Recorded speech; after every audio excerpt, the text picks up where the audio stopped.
బెంగళూరులో జరిగిన rave party గురించి మనందరికీ తెలిసిందే. ఈ పార్టీలో చాలామంది సినీ ప్రముఖులు ఇన్వాల్వ్ అయి ఉన్నారు. భారీ ఎత్తున డ్రగ్స్ కూడా పట్టుబడడం జరిగింది.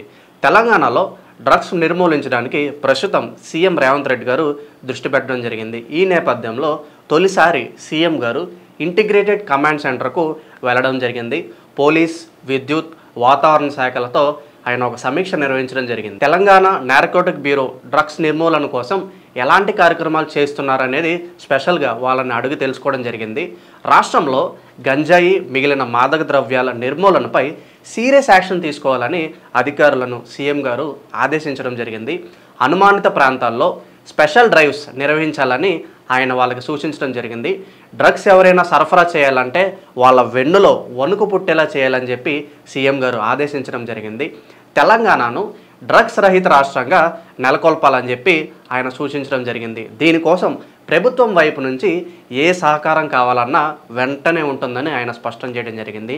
తెలంగాణ నార్కోటిక్స్ బ్యూరో ఇతర రాష్ట్రాలకు ఆదర్శంగా నిలవాలని ఆయన కోరుకుంటున్నారు.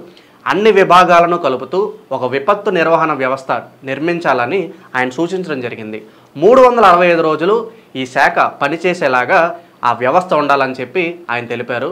అలాగే వర్షాకాలం వస్తుండటంతో వరద ముప్పు ఉన్న ప్రాంతాలకు శాశ్వత పరిష్కార మార్గం తీసుకురావాలని ఆయన సూచించారు.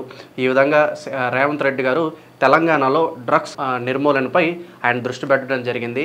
సో ఎవరైనా డ్రగ్స్లో ఇన్వాల్వ్ అయి ఉంటే వాళ్ళు ఎంత సెలబ్రిటీ అయినా లేకపోతే ఎంత పేరు పొందిన వాళ్ళైనా సరే వాళ్ళని ఎట్టి పరిస్థితుల్లో విడిచిపెట్టలేదు, సీరియస్ యాక్షన్ తీసుకుంటామని చెప్పి సీఎం రేవంత్ రెడ్డి గారు స్టేట్మెంట్ ఇవ్వడం జరిగింది.